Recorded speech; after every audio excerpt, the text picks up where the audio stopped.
Could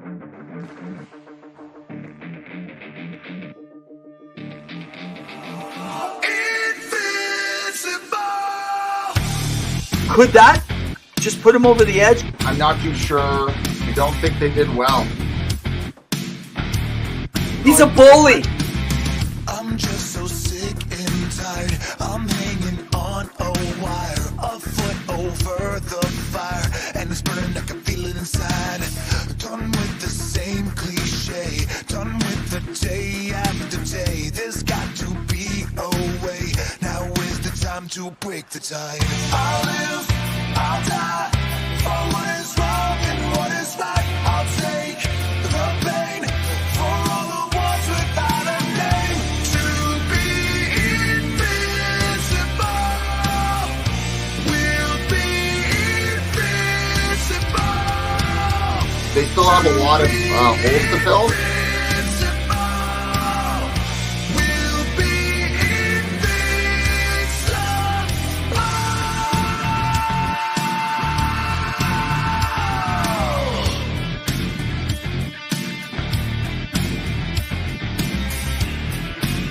He didn't get fired. He didn't get fired. No, he didn't get fired. He never got his contract renewed. Woo! Welcome, everyone, to Two Guys in Hockey Talk. I am Pawel the Cat, and I've got my beautiful co-host. Hey, still here, still living, Evan Rev Reynolds. And I got to say, every time I hear that intro, I think, man, there I go. I'm yelling at Pawel again.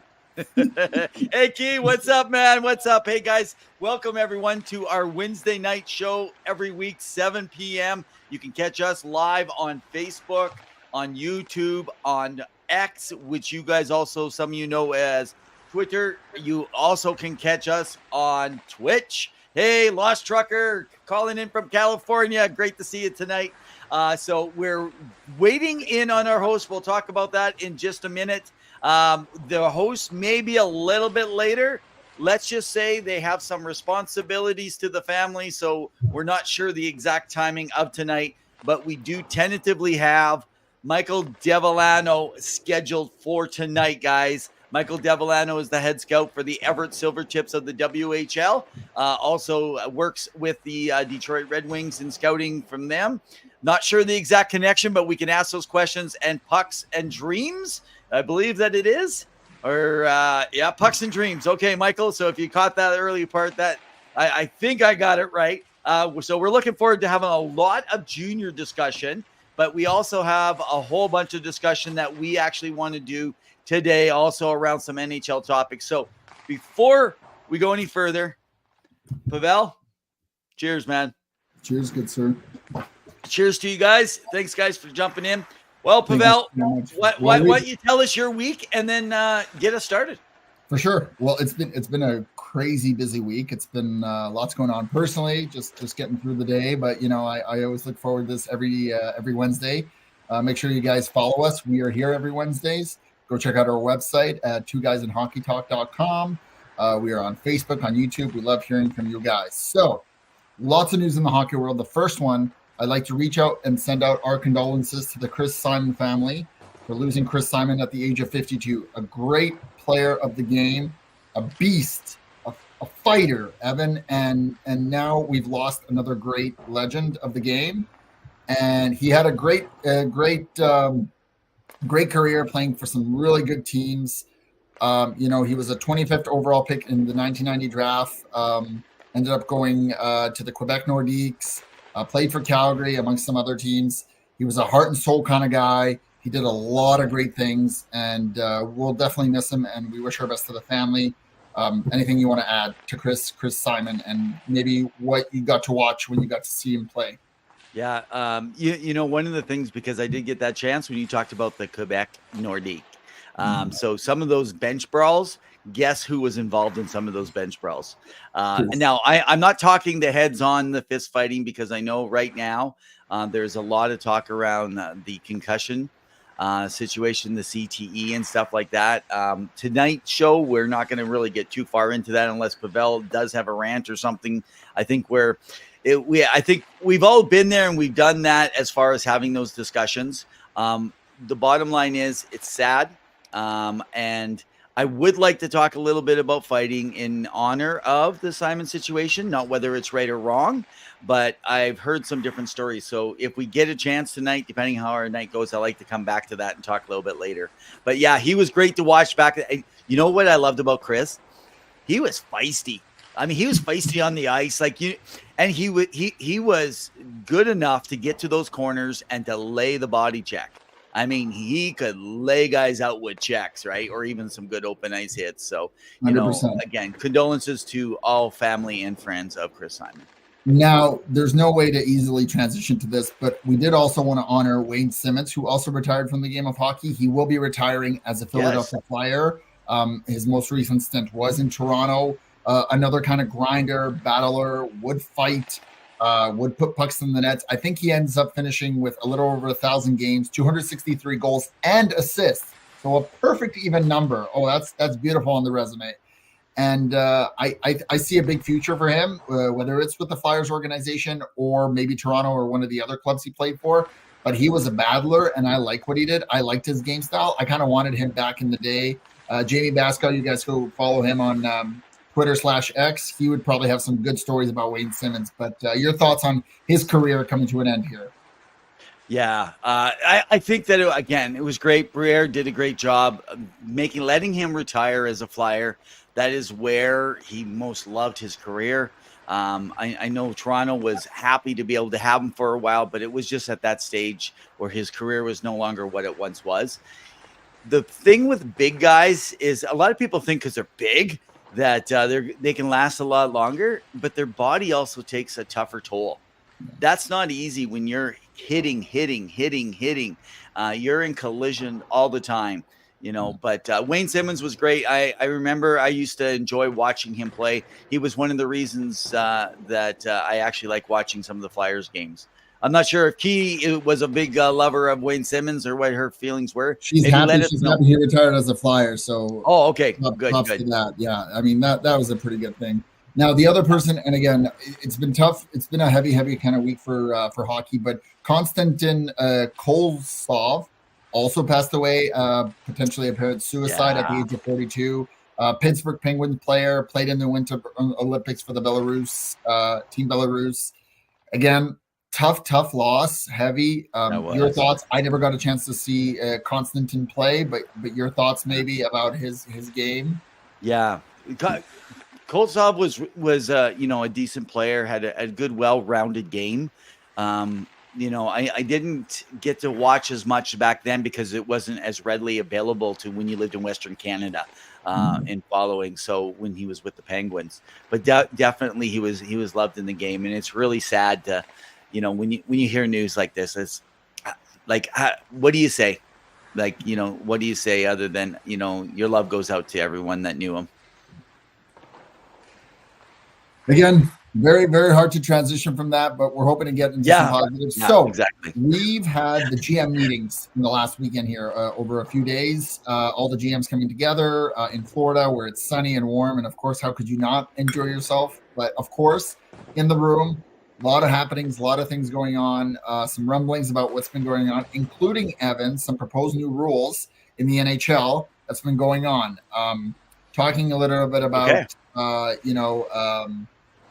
making some tweaks about goalies being eligible to be penalized under a rule, and let me make sure I got this correct, Rule 63A, subsection 4, that if they intentionally dislodge their own net to delay the game, previously it was only skaters, so the players, that were covered under this rule. So I wanted to know quickly your thoughts on that, because we saw this a little bit with Matt Murray. Well, I hadn't heard about the rule change in that. So it was being discussed, right? Yeah. So here's the thing: are they going to do a review? I didn't catch the discussion around it. I believe it's just kind of like the referee and or linesmen are attentive that if the net is dislodged intentionally, and intent. What does intent mean? Exactly. What is it going to look like? And so there's definitely going to be some questions about. So when I played, I got called on this constantly because I'm a shorter goalie. And so when I'd slide. And of course, if you're dealing with a net that can easily dislodge, or you have a lot of weight coming at your way, So they would think I was doing it intentionally, but I was trying to keep my pad on the inside of the post so it didn't stay on the outside, or so you're not dolling your skate by smacking it up against the post. So it was purposeful, but it wasn't to bump it off. And I would get called on that, and it was the most frustrating thing. I don't like that rule. I think that if it's intentional, they need to be able to go to a replay. So if they're going to do it, it's got to be a replay to be. I know we don't need more replays, but you know what? You already got so many. What more doesn't matter now anyway, right? 100%. And I guess one of the other rules that they talked about is the potential 2 new coaches challenges, especially if a puck is deflected on its way out or a puck over glass, or a high sticking call to see if it was an opponent's stick or a teammate stick. It's possible that may be introduced. And then if that coach's challenge is wrong, there would be an additional penalty, and they would have to endure a 5-on-3 penalty kill. So I like definitely something interesting that's being brought out. Now, for all of you talking about the Vegas LTIR, let's talk about it. The team that's over the cap the most right now is Toronto, right? So let's not talk about the fact that probably about 1/3 of the teams, if not more, are over the cap, and they're using LTIR. And Vegas has been struggling in the last little bit. They're still in the wild card position as of recording tonight, but there's definitely going to be interesting moves to see if there's going to be anything, and it won't happen without the CBA, which comes up due in 2025-2026 season. So we've got a few more seasons before we get to that. So if you're looking for that change, it's not going to happen anytime soon. That's good. There's that. But so essentially, there's been some discussion about what's been going on within there. Not much else is going to change. I know there was some discussion, and I want to get your thoughts, Evan, on George Peros and the consistency of calling and handing down the suspensions for some of the calls. And George Peros spoke up. He, I think, alluded to some comments saying that he gets hit harder now than ever before than he did when he played on the ice. And as we all know, he was a pretty big, tough customer. But he's saying he's getting it a lot. And I think what the GMs are kind of saying, especially the ones that have had players suspended, such as, a Brad Treliving with Morgan Riley, is kind of the logistics of why it was five games given what Perron got or what someone else would have gotten, right? And kind of like figuring out kind of where the medium is so that players know tentatively, okay, if I'm this is kind of what I'm expecting. Maybe it's a 2 to 4, maybe it's a 4 to 6, maybe it's a fine, right? Your thoughts on kind of George Peros, his calls, and suspensions that he's handed down, not only this season, but in previous seasons, and just kind of the rumblings from GMs thinking like, and I get it, you're going to stand up for your teammate, kind of like what's going on here. Yeah. And so we always say, be respectful, whatever you say. So Pawel has asked me a question. I want to be respectful. So I am going to pretend that Peros is on right now and he's listening so that whatever I say, I'm being respectful. Yes. So George, I'm very frustrated. And the reason is I feel like you try to overcompensate. I get it. You played the game, but you're calling a part of the game that you had no discipline on the ice yourself. And they have given you the job. You're doing the best you can with it, but the consistency has never been worse in the history of the NHL. If you took a poll, and by the way, George, I did take a poll, and I took a poll, and I saw someone else had taken a poll, so I did my own poll. Now, I only had 500 people in my poll. Someone else had about 1,000, and they all will say that George is the most inconsistent disciplinary person in charge since the induction of the disciplinary group that has come into place. And it's just, it is what it is. I don't know. I feel like there needs to be someone else that should be involved in this, not just like the group needs to be people. Like, I guess, why are we having players? First of all, I don't think we need players. Let's get actual former referees. And let's do this. The one thing that we need to do is kind of like eyes on, like when we talk about reffing outside and who's in the review booth. I'm really frustrated because I feel like they don't understand technology. You and I disagree over this. I know sometimes when it comes to doing. So what'll happen is sorry, I heard different talk going on in the background there. So is what ends up happening is the reason that we end up disagreeing around a whole bunch of these things is because it's slow motion. Some of these reviews are based on slow motion.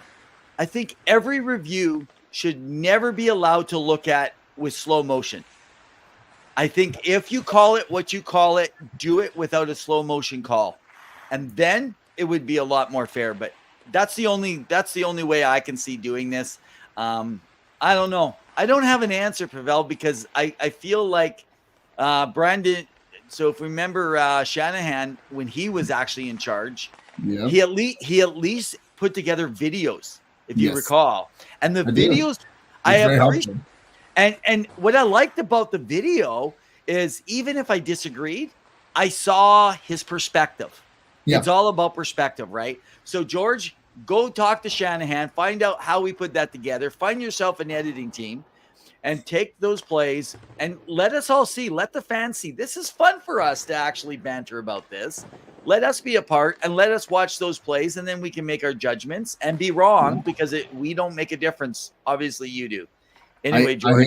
I hate having to agree with you, but I tend to agree with you. My one question, I think one of the calls this season that people can probably allude to is Jacob Trouba, the captain of the New York Rangers, swinging a stick at Boston Bruins defender Trent Frederic. And when you do that, I immediately think, okay, again, you got to be in control of your stick. We saw last night, if you were watching the Oilers-Montreal game, even though I believe it was Yolonia or one of the other players, Evander King went into him, and he kind of swung his stick indirectly, and it hit Adam Henrique, and he got a 4-minute, right? Yeah, fair. That's right. And people were saying, oh, it's a soft call, blah, blah, blah, Kane interfered, etc. You got to be in control of your stick. And when all that Mr. Jacob Trouba got was a fine, and you guys have to understand, fines are dictated in the CBA, and it is what is agreed upon by the NHLPA and the NHL, and so they enforce it. So if you want them to have higher fines, they got to change that in the CBA. But in my mind, when you're swinging a stick into somebody's head, I think that warrants at least a couple of games of suspension. And again, I love Jacob Trouba hits. I think most of the time he is right on the line and he knows how to play it well. But that was one that I would say I think you dropped the ball there, and that's where I think, George, you need to be a little bit more better. Take your time. You have some time to decide. Yeah. Get advice, feedback. Have a committee. There's a committee at the Toronto headquarters when they make decisions on goals, whether it's goalie interference, whether it's something specific. Why not have it for the same thing for this? So to me, this is why video, right? If there was video, then show us how this was not actually suspendable and/or a fine, right? You know. So that's how I see it as. There's definitely that to consider. Now, beyond the rule changes, one of the things that's been brought up is this whole Arizona thing. Now, you guys can go back to almost any episode, and we have ranted and raved and complained about this. We like the Arizona Coyotes. Look at the jersey. I got one. I will be at Mullet Arena in a few weeks' time to watch them play. So I'm looking forward to sharing that with you guys. But the problem is, Evan, is that they don't even have anything set in stone right now for an arena. And it sounds like the commissioner and the assistant deputy commissioner, Bill Daly, they're not very happy. And even though they're going ahead with this auction come June, and that's a big if they get it, there may be talks now of relocation. And there will not be an expansion of team, which I know the NHL wants, given the dollar value. There's not going to be any kind of relocate first until you figure out Arizona. Yeah. And right now it sounds like that the NHL is preparing for a contingency plan in the next 2 years to potentially move. So I am looking at you, Ryan Smith, in Utah, Salt Lake, and I think that they are going to be moving, Evan. My bold prediction for next year. If the NHL wants to do this right, man, relocate them to Houston. Let Salt Lake be an expansion. That's my feeling. I know that likely Salt Lake will probably be the best because they're ready to go. But Houston is not far behind. And I think keeping the Coyotes, I'd like to see the tradition of the Coyotes name staying in Texas. being in the Texas area allows to keep the Coyote well, going. you need to keep the team in the West. That's a key thing, right? You need to Yeah. keep the team in the West somehow. That's so it. that really limits your options if you're looking at somewhere in the East. Now, Elliot Friedman has reported that if for whatever reason this does not work out with Alex Meruelo and he has to sell the team or move the team, whatever that looks like, they're going to try to come back to Arizona. So they are going to have to see what they can do. Now, Lost Trucker says yes to new CC and 5-on-3 rule. It's good. I mean, it'll be interesting to see how it's implemented. So there's been definitely some rumblings coming out. You know how exciting it is? We are almost a little over a month away from playoffs started. We've got like a little over 4 weeks, and we are getting into the nitty gritty. Now, a few teams have already been eliminated. I'm looking at you, Chicago, and I'm looking at you, San Jose Sharks. But I want to ask you first, because he was injured for a while. He's still leading the rookies in points. Connor Bedard, what have you liked from him this season? What have you seen, even with the broken jaw that he had to deal with? What have you liked from him and being mentored by Nick Foligno? Yeah. Okay, so before I get into that, I just want to throw a hats out to one of our sponsors, JR Web Designs, guys. Go check out our website, twoguysinhockeytalk.com. I want to throw that push in there before we get too busy covering stuff and we forget to give that shout out. Go check them out for all your website needs. Great deal, rocking great deal that you guys can get them to come in at. So Michael Devillano he's running behind tonight.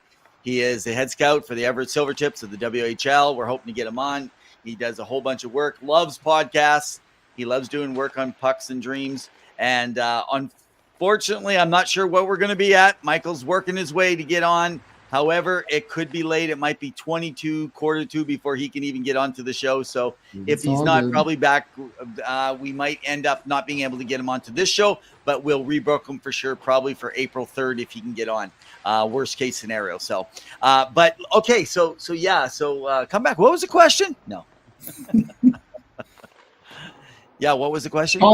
Oh, you don't remember? Okay, so it was about Connor Bedard and the fact that he is like over, I believe, I want to say 12 to 13 points ahead of any other rookie. Now, I will admit there's been a world class of rookies this season of players. You know, you look at Leo Carlson, who has had a really great start for Anaheim, albeit, you know, they've struggled as a team. You look at some other, Adam Fantilli out in Columbus, again, out with injury for a few weeks. He has looked like a dynamite player, worth every penny. But your thoughts on Connor Bedard not missing a beat, even though he was out for a few weeks due to a broken jaw, playing with Nick Foligno, and just the sheer impact that he makes the game look so easy, like on rookie mode on NHL. Honestly, it's right now his lack of speed that is actually affecting his defensive play, because he's not able to get back and deep and down as low if he's not paying attention to the game. But he is such an intelligent player that he makes up on his positioning. He makes up on his angles. He is a player that does a lot of east-west play. That's how he mixes it up. He knows how to use a lot of – so what you'll notice is when he breaks into the zone, he'll actually take a player, not his own players, but he'll take the players from the other team and help them pick their own guys. So it's like a pick play, but his own guy, the opposition actually blocking the other guy's view. And he knows when he shoots that puck, he knows how to shoot it between the leg and to block that goalie view. I mean, I am amazed at his ability to do that. And he doesn't just do it sometimes, and he just gets better and better. So he definitely is going to be a point per game player. Unfortunately, we didn't get to see a full season out of him. But he came back. There's no Taylor Hall. Corey Perry's gone. Those two guys were really good as far as mentors and guys on the ice, experience to learn He's from. He's got Nick Foligno, Jason Dickinson. I was just going to, others, So, but those guys, you got Taylor Hall. He was a number one draft pick. He gets the pressure. He also thinks hockey like him. And I don't mean in sense on the ice, but I mean thinks hockey as in strategy, how he thinks the game. But his on-ice vision is, I actually, frankly, the way Bedard is on the ice, I actually think that he's probably a step above McDavid when it comes to how he sees the ice. McDavid is incredible on the ice. He sees a lot, but you don't find Bedard's passes usually being intercepted often. It's very minute. So check in with Tab Bamford. You can follow at the Bleacher Report. We had him on earlier in the season, and he has some write-ups on Bedard and what's happening there around Chicago. But yeah. Now, I want to speak about a former first pick as well, Mr. Alex Ovechkin, and I want to get into him and Toronto. I know they're playing tonight, and Austin Matthews, and just being pure goal scorers. But what can you say about Alex Ovechkin, who at the beginning of the year struggled to start get goals in, and now has had his 19th season of 20+ goals or more?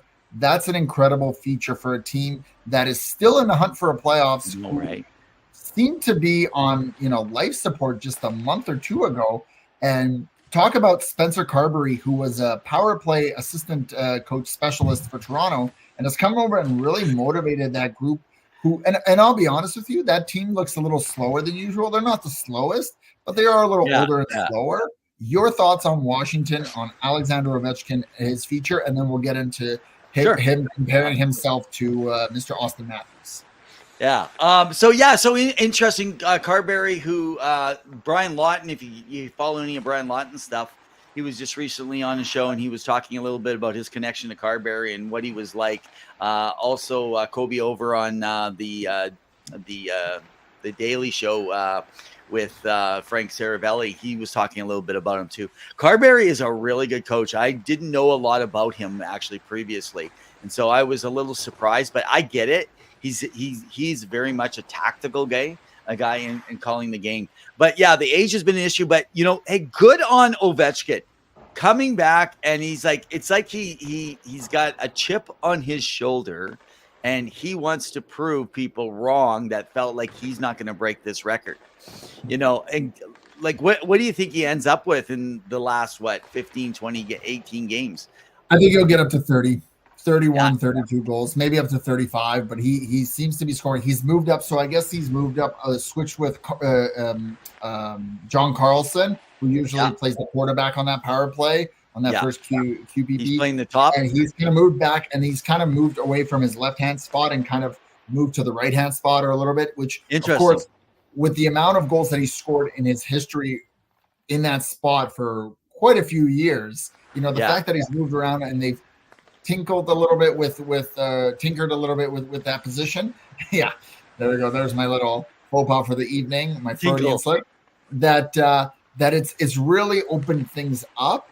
Of course they're missing Kuznetsov, who of course that was not a good thing, and Backstrom, of course, who's been out. He's been tied to the hip with Backstrom for so long, his number one center that he played with for so long. Kuznetsov being out now and having a bit of a resurgence in Carolina, but I think they've really learned how to kind of get themselves going, and they just need a little bit more speed, and I think they could be very, very good. But they're a team that's still kind of in the mix. And again, playoffs, anything can happen. So let's go over there and talk about the two guys. Right now, they are 547 games that Austin Matthews is into his career at the very same stage. So Alexander Ovechkin, after his first 547 NHL games, had 337 goals. Austin Matthews, at the exact same amount of games, has 354. He has essentially 17, 18 more goals.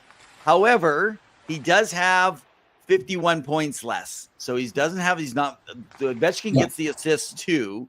But it's interesting when Maple Leaf fans start talking about Matthews as a goal scorer and people go, he ain't got nothing on Ovi. Actually, statistically, that's not registering right. He does. Now, the difference, I think people are going to say, is durability. If you're ever going to beat that goal record, like, will Matthews ever have that chance? He's a big guy too, but he has been injured more. So I found that really interesting, that statistic. And it's funny you say that because you wonder about, Austin Matthews, who's been injured a few times, whereas Ovechkin has been able to stay healthy for a very long time in his career, which is impressive given how often you hear players get injured. And just his big body frame has allowed him to stay there. And, we remember him trying to fight, I think it was Sebastian Aho a few years back, And he would not take. He can't go down. Like, the man is a beast. I think it was the year that they won the Stanley Cup final, the season prior, when they were getting in shape. I saw him at some photos at a wedding that he was at, and he was a big man, very sturdy. And people thought, oh man, like he's out of shape, and yet he came back and was on fire. And again, this man can score 50 goals in his sleep. So definitely Austin Matthews has some time to catch up, and it'll take some time to get there. And Maple Leafs should be very happy with what he has brought to the team, because he's scored quite a few hat tricks this year, even. And even 4 goals in his first game. I mean, that's how good he is. But Ovechkin is there's just something about him with the way that goaltending has evolved. And you can maybe allude to this in terms of padding, equipment, and what goalies used to be like. But the man knows how to score. And again, from that same spot for so long. So interesting enough, it was the dead puck era, and Ovechkin came in the same time as Crosby there.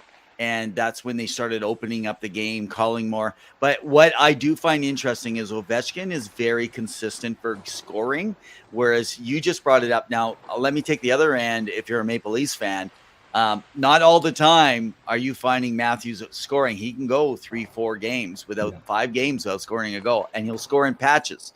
And unfortunately, a lot do come on the power play. Nothing's wrong with that. Ovechkin had a lot. Draisaitl gets a lot. Some empty netters too. However, let's remember here, though, that if you check the teams that are playoff contenders, that's where things separate. Against almost every team, Ovechkin seems to be able to have scored upon early in his career and even late, whereas Matthews is not the same.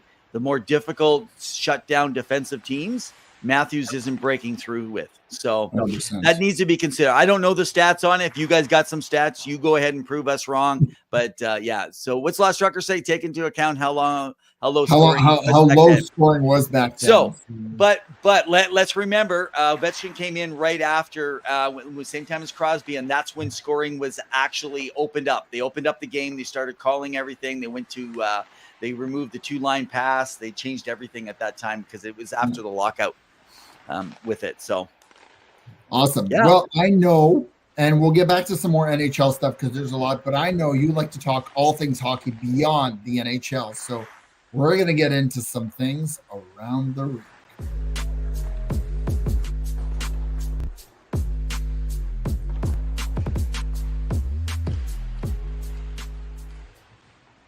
Hey guys, Around the Rink is brought to you by Penny Billionaires. You heard that great, wild, hard rock intro song at the beginning? That's Penny Billionaires. They're a great rock duo band out of Arizona. Go give them a follow wherever you get your music. Apple, Spotify, wherever it may be. Go check them out. Now, Evan, I know you want to talk a little bit about junior news, about the KIJHL, NWJHL, and AJHL. Do you want to kind of give us your update of what's been going on there? Yeah. Okay. So first of all, let's talk and congratulate the University of New Brunswick. We had Sarah on, the coach for the women's university, but the men's team has gone on and went undefeated, including exhibition, for the entire season. So they went through with the combined, exhibition, regular season, postseason record of 43-0, and had gone 47. 47-8 dating back to last year's playoffs. In the national championship, those guys, the UN and University of New Brunswick Red, have been on fire. So congratulations to them. Now, just around the KIJHL, for those that don't know, they're a part of the Canadian Junior Hockey League Association. They are out of British Columbia. Now, the Kootenay International Junior Hockey League, there has been some rumors of a Quesnel expansion in the city of Quesnel. And there was talk that Chase, the city of Chase, or the town of Chase, would be moving over to Williams Lake, as well as the North Okanagan, possibly to Prince George the year after. And then there has also been talk of Fort St. John and Dawson Creek moving from the Northwest JHL to the Cape. So now the Northwest Junior Hockey League is up in the northern part of Canada and the territories. So, as they like to say, where there's smoke is there actual fire around it. And the AJHL, who we knew had a lot of defectors over to the British Columbia Hockey League, there was rumor of a white court relocation. So there was rumor of it, but it will not happen now because of a sales clause. So that darn sales clause came up again. And then they think there is belief that Drayton Valley as well could be heading to Cold Lake, of all places, which would be an interesting twist. I'm not sure what's happening. The Cold Lake Jets. Is that what I'm thinking? Who knows, right? Around that. So, yeah, so that was kind of it. And the last thing I just wanted to share around the rink, just around that kind of news. Now, did you have something was up on the BCJHL? Lost Trucker talked about BCJHL was amazing. Way more constructive teams play than in the WHL.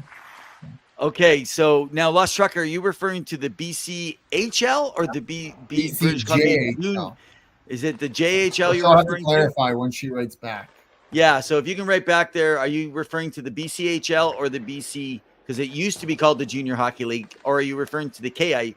Because I believe she was just at one of the games. Yeah, the BCHL. She's talking about the BCHL. Yeah, she's been around a while. Of course, that's why she gets lost.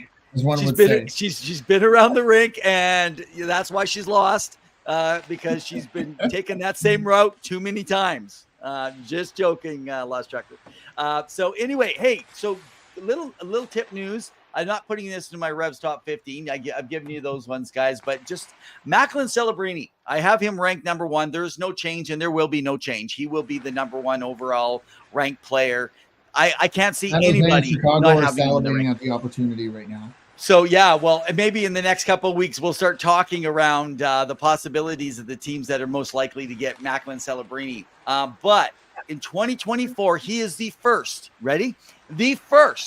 17-year-old to ever be nominated for the Hobie Baker Award in the NCAA Div 1. Oh, now, impressive. He obviously would also be the youngest to ever win if the votes go his way. Okay. So that would be, like, you talk about some iconic ground that you're standing on. Amazing, as you would say with it.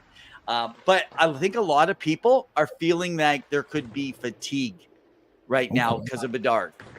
Because we followed Bedard for 2 years leading, and not just you and me, obviously. Well, hey, we followed Bedard 2 years earlier. Everyone else followed him 6-7 months earlier.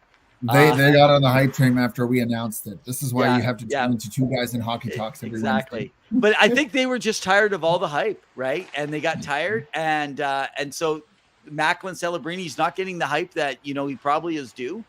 And he's easily probably Cam Robinson that does scouting. And he actually talks about he believes that he's probably the second best prospect in the last 5 years outside of Bedard. That last year he probably would have went number 2 overall, even at 16 years old. So interesting enough, is it the right thing to vote him in at 17? Man, I hope he does, and for his sake, that could maybe get him a few more eyes on him come the playoff time when it's time for him to play with Bedard for Chicago. Won't that make people mad? Anyway, that's it for Around the Rink. Brought to you by Penny Billionaires.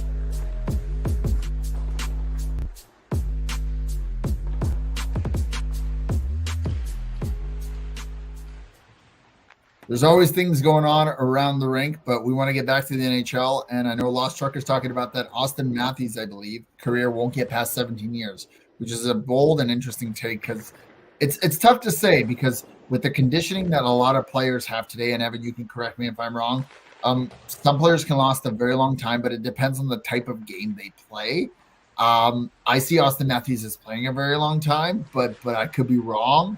I think he's going to do the best he can. When you're starting at 18 and you're finishing around 35, 36, that's a solid career of 15 plus years, 1,000 plus games, which is something that a lot of players admire and admonish others for doing, right? So when you see those players that have had those long-term, like Phil Kessel's Ironman streaks, like that's very impressive. But I did bring quickly up San Jose, and I know we wanted to talk a little bit about Akeem Alou having an opportunity to try out for the AHL team for San Jose. Hey, Maurice, how's it going? Thank you so much. We Maurice. appreciate the love. Woo, woo, woo. Always love hearing from you. But just wanted to know your thoughts on Akeem Alou trying out. I know he's been a bit of a public figure in the last little bit for the NHL, growing the game in parts that oftentimes get omitted. Him trying out and what he brings essentially to that tryout. Oh boy. Yeah, that's a loaded question for me with Akeem. Akeem has been at it. Evander Kane does not have kind words for Akeem.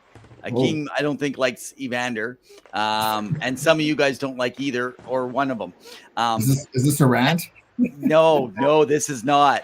I love that he is a spokesperson. I love that he doesn't stay quiet.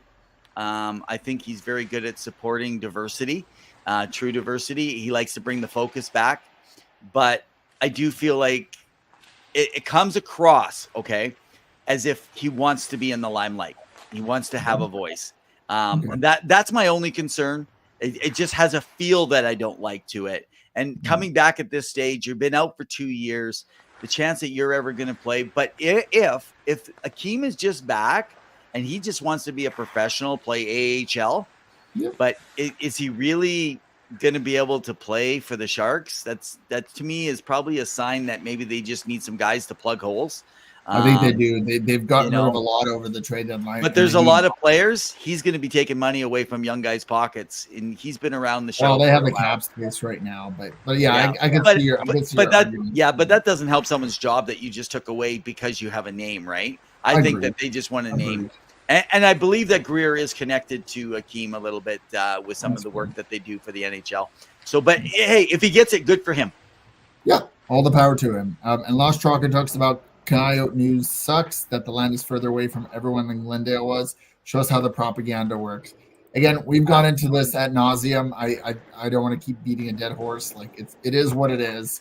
It's just been things. Now I do want to transition a little bit over to your area of expertise because you do know a little bit about hockey, specifically about goaltending.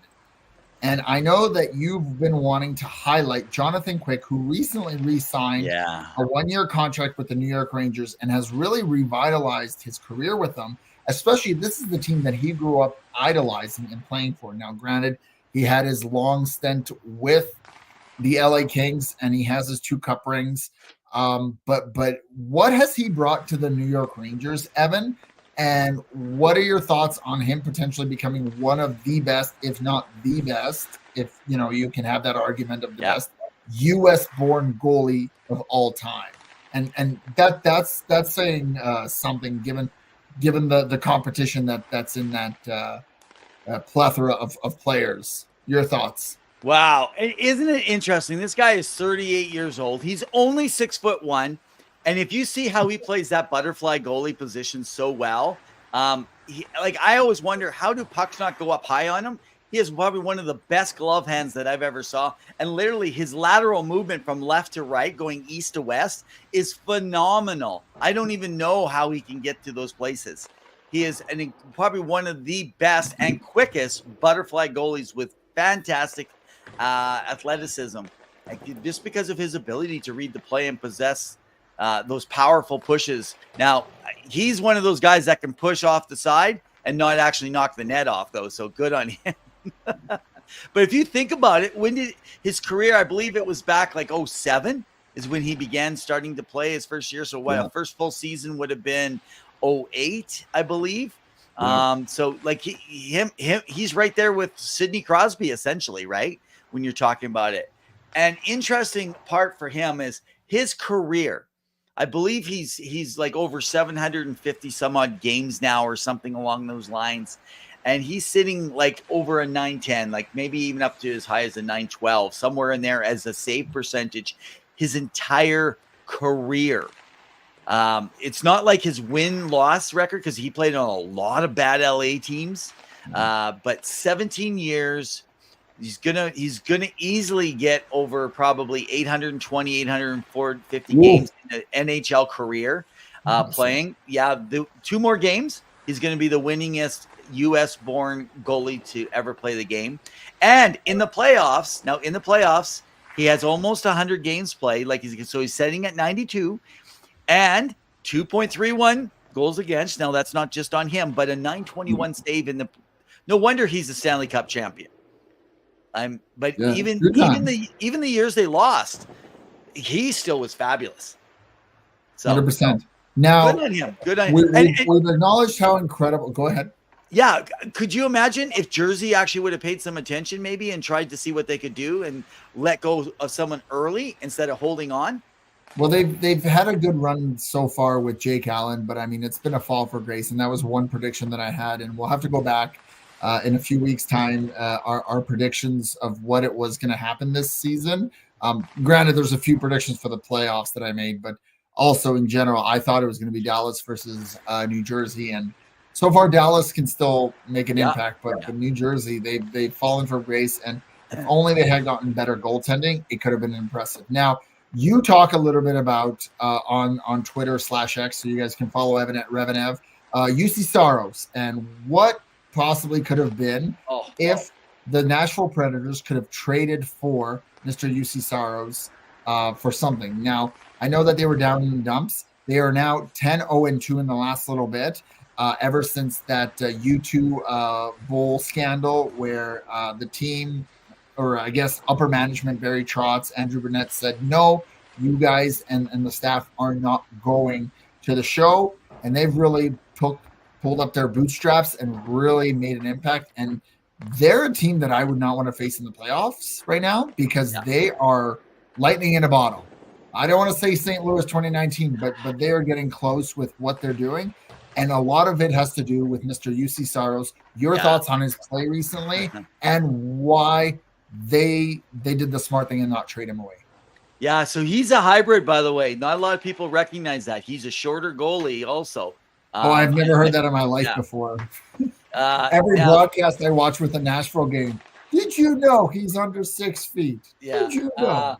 So the I didn't know. So maybe he's 5'11", and I thought he might be. I thought he might be 6. I haven't checked recently. No, he's 5'11". What you guys will notice is that he's a bit of a hybrid still in the fact that he does have more of a stand up, so that he can make the difference in the height. A guy like Quick, even though he's only got 2 inches, is so low, and you can see that upper net. But to make up for your glove, what'll happen is a goalie will actually crouch a lot, stand up with the shoulders back a lot more with it. So in doing that, one of the things is he actually covers more net for even being a smaller guy, and you add his athleticism and his mind for the game. He reads the play coming down the ice in advance. He has 2-3 different ways of looking at it.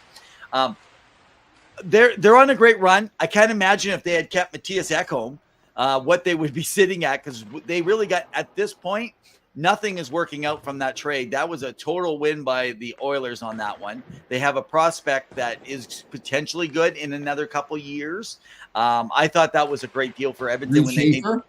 Yes, Reed Schaefer, but I can't see Reed Schaefer more than a third-line guy, even though he was drafted fairly high. But hey, 32nd, I believe it was. So if we look at this now, a lot of people have felt that this was a good move by not trading UC. However, they're not going to win. I know people saying you never say never, and if you want to take a shot and get in the playoffs, they've let go of some guys. They were making moves. Why hang on to a guy? They could have got a first overall and a first overall prospect in the system that was ripe and ready. There was at least 3 teams, potentially even more, that would have given up something like that and switched maybe between LA and New Jersey are 2 that come to mind that I'm going to just say. Yeah. Well, let's just say Edmonton would have done it, but it was not possible early on, right? If they had done it earlier before Pickard was showing that he had play, that would have worked out well. They just would have had to have gone. They have a trade history, but they could have had good players to work on that rebuild. So now you have a guy. Your team is making a wild card situation. You're not right now. The team is still going to be a little ways away. And I get it. You want to be competitive, but I just don't think that that's good asset. I mean, I think, was this about money? maybe this is more about money than asset building, but I think that they missed out on their chance to trade a player who would have got them 2 number 1 picks essentially. I think like a lot of things that were brought up, I think you have to look at Andrew Burnett potentially for the Jack Adams. And there's a lot of competition there.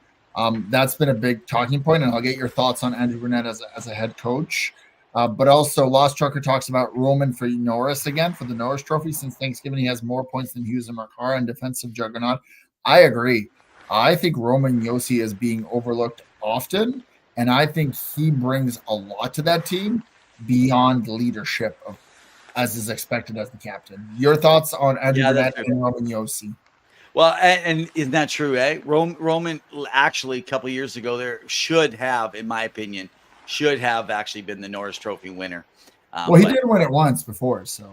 Oh yeah, but he should have been when he it was between him and Quinn and Carr, right? Or was that the 3 that were in running? Because they had the high points, right? Quinn has never been nominated. Makar has been a few times. Okay, so who won that year? That Yossi had almost 100 points. I believe it was Hedman or Makar. Hedman or Makar, one of the two. But they always seem to be the ones that actually get the push, right? On that. So, and so Lost Trucker's right. I just did a pull up. 83 points. He's on schedule for in 82 games right now. 70 points in 69. That's quite the comeback in these last games.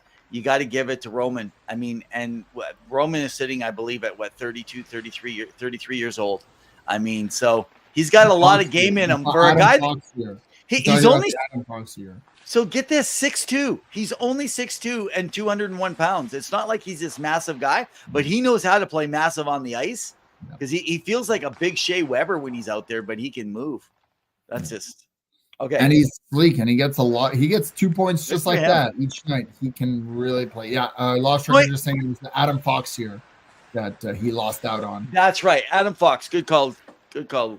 Lost Trucker, 2019 or 2020. So what I'd like to know, Lost Trucker, is are you at a handy computer or using Siri or Alexa or whatever, or are you just actually remembering this stuff now? She's better than us. She knows everything about hockey. So hey, interesting thing about the other thing about Roman is a 0.75 points per game player over his career, over 13 years, almost 900 games. I mean, 0.75. Yeah, and playing for Nashville, a defenseman playing for Nashville of all teams, who's more. Saying she remembers now. So, well, speaking of Fox and the team that drafted him, I wanted to get your thoughts on the Calgary Flames. So they've had some movement in the last little bit. Craig Conroy has come in and kind of moved some pieces out. The guys that were on expiring contracts. You're looking at Lindholm. You're looking at Tanev, who has fit pretty well in Dallas, and they may re-sign him in the offseason. Zadorov moved off as well as to Vancouver Canucks, and they've brought in some really good pieces. You look at players like Sharon Govich, who was brought in last year from the Toffoli trade and has really, really made an impact. He's at 20-plus goals this year, and really replaced those goals. Your thoughts on Calgary since the trade deadline and kind of their play, what's been going on? Jonathan Huberdeau, Huska as a coach, anything? Yeah. Well, first of all, you got to give a hats off to the team, still competing, still riding high, having lost that many players. I believe there's 3, maybe is there 4 players left from the loss to the Oilers in the playoffs only a couple seasons ago. I mean, so you're going to only be 2 years removed from almost an entire team switched out that actually made it to the final 8. So that was incredible. That was incredible this season to see that, they've been good, not rushing things. I do believe that there's been a lot of talk. And again, when there's smoke, there's usually fire with Nazem Kadri. He's just like, he went there to win. So I can't see them keeping him, but I can see him not saying nothing openly in front of the media and stuff because they want to get the best for him. But I do expect at some point, whether it's this offseason or by trade deadline next year, that Nazem Kadri goes somewhere else. But I'm not sure what they're going to do still about Jonathan Huberdeau. Unless they can take somebody else's shorter term contract that has a higher pay, because that's $10.5 million. But maybe right now they're not worried about it because they have someone that's, a top end player that can play on that top end line. You're not worried. You're in a developing season. But I think it's great. They made some great moves. They got Mangipan. They got Kuzmenko. They're working with Shergovich, Coronado. Honozeri has been really good for them, and Ada Rajitska, who's played very well for them and you know who I've liked? I've actually really liked their young guy Dryden Hunt. Mm-hmm. He can play both left and right wing. He's nice and cheap for them right now, right? He was an undrafted player for them. He's just your average size, but I really like what he can actually bring to the game. Like, he is a good player. So I think their biggest question is in net, and what are you doing about Markstrom and or Vladar? You want Wolf for the future. I know he's had hit and miss this year, but you want to figure out that, because unless you want to bring back 3 goalies, but I think that's going to be a big decision in the offseason. What happens with Markstrom? And if not, what are we doing with Vladar? Well, because you got to get Wolf playing. Yeah. So you got, after this season, you got 2 more years of Markstrom, and you got 1 more year of Vladar. Yes. And of course, next season, Dustin Wolf is going to be an RFA. Yes. So you have to make some decisions, but Wolf will be there. So is it Wolf and Vladar, or is it Wolf and Markstrom? And I think that's really going to be up to Jacob Markstrom, whether or not he's willing to not worry about it and just work on a developing team over the next years to finish off his career. Is that what he's wanting? Is he enjoying it that much? That'll tell you a lot. If he doesn't get traded this offseason, you're looking at a guy who asked and requested to be able to stay. But and Lost Trucker says Markstrom is going in a package deal on the draft floor. So definitely keep an eye out when you're going to be in Vegas for the draft there, Evan. You got some insight now. You can maybe ask Craig Conroy that question. Yeah, because he's definitely going to let me get close enough to their table. You never know. Stranger things have happened. Yeah. Oh, and the downside right now is you do have Connor Zary, their nice young draft pick, who is doing excellent. Right now, unfortunately, Connor Zary is on the injured reserve. Yes. Great player. I called it when I knew they were going to pick that kid. What an incredible player. So if you guys have been watching him, you've probably really enjoyed watching what he's able to actually bring to the team. 29 points in his 50 games this year. Just an amazing kid. Excellent. Yeah. Now it looks like we're getting to the end of our show. Unfortunately, our guest was not able to make it. Yeah, we apologize, everyone. Go ahead, Evan. Yeah, and I actually texted him. It was about just before 1:45, and I told him let's reschedule just because I didn't want to get him on only for 15 minutes. We got too much to cover and a lot of great stuff has for us. So I wanted to make sure we get a good show with him, a good 30 minutes. So we appreciate it. And so before we wrap up the show, and again, we appreciate it, guys. We're here every Wednesday at 7 p.m. We are on Facebook, on Twitter /X, on YouTube. You can find us on Facebook. Just give us a follow. We appreciate it. All the likes really help us. Before we kind of finish off with any final thoughts, I did want to get, Evan, your thoughts, and this isn't planned for anyone, so he's taken it by surprise.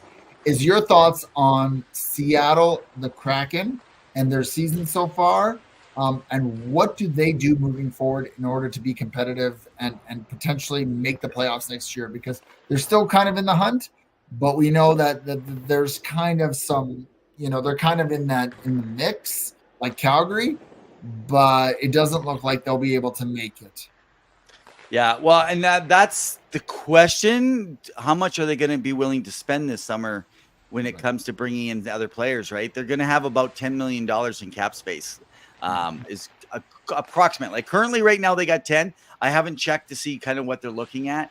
I think it's just another development year where they'll just be kind of riding just below that playoff bubble. But think of this. What if Tej Ginla falls to them at this draft? Oof, that would be a big pickup.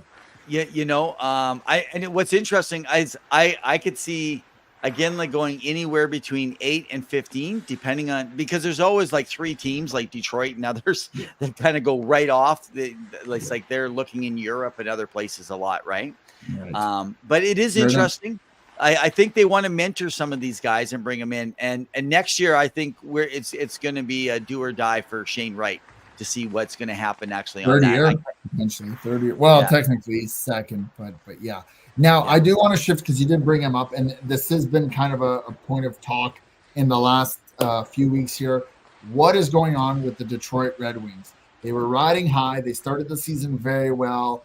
They've been going up and down, kind of staying in the mix. And all of a sudden, they go through this 7-game losing streak. They really fall out of the playoffs and make it a race for teams like Buffalo.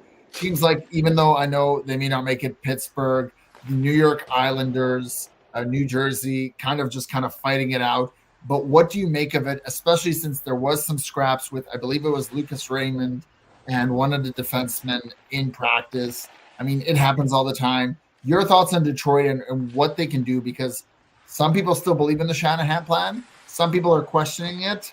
Where are you at with where Detroit's at? Are they right where they should be? Should they be better? I know they've got some issues with goaltending, and Lost Trucker says that they do make it.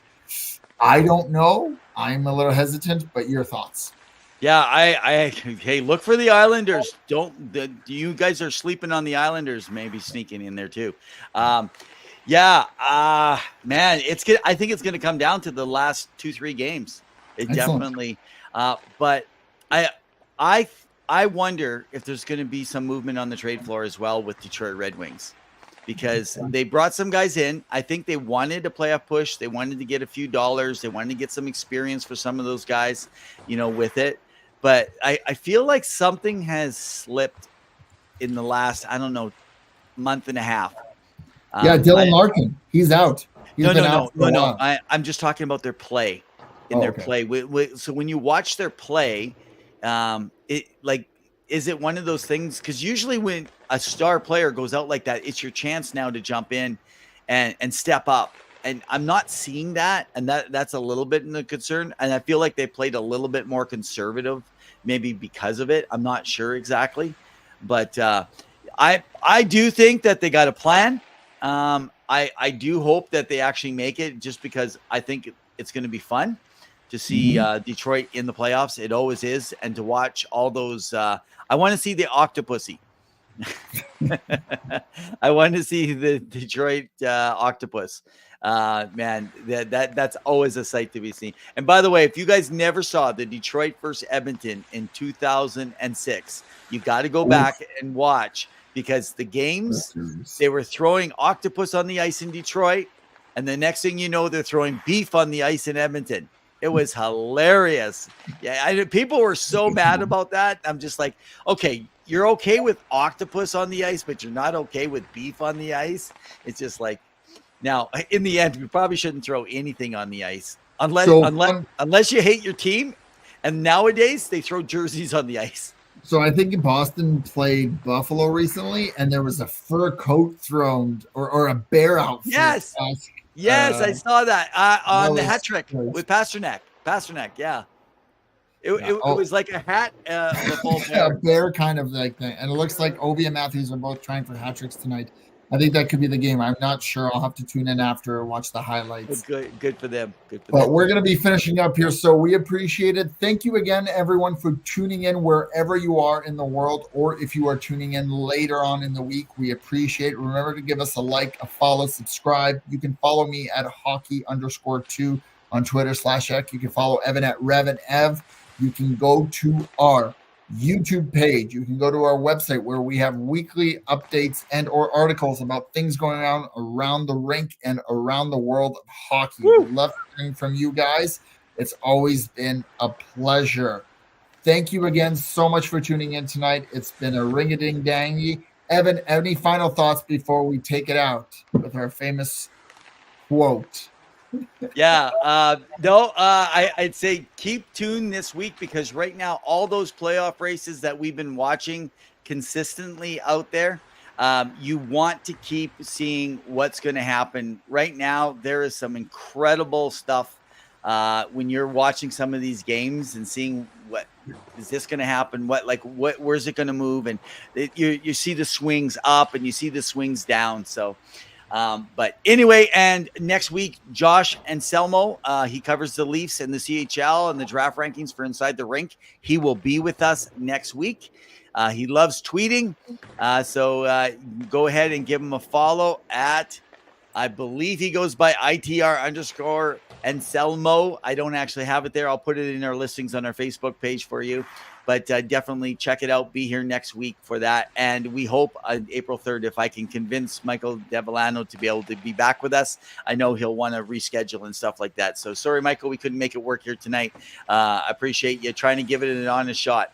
It's a little tougher when people are in different time zones as well. So it happens. So thanks, everyone. And as always, Evan, in the meantime and in between time, keep your sticks on the ice. Stay safe, everyone. We appreciate you. Cheers.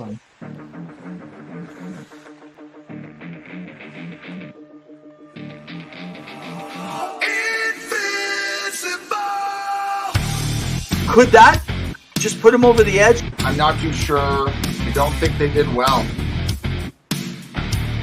He's a bully. I'm just so sick and tired. I'm hanging on a wire, a foot over the fire, and it's burning. I can feel it inside.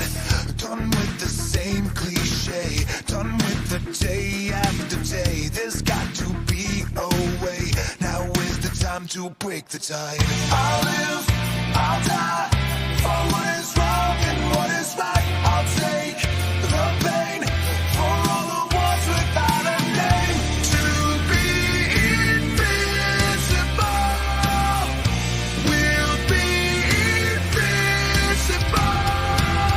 They still have a lot of holes to fill. We'll be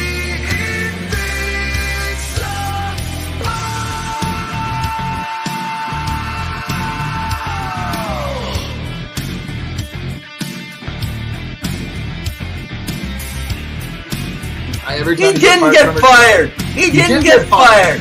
No, he didn't get fired. He never got his contract renewed.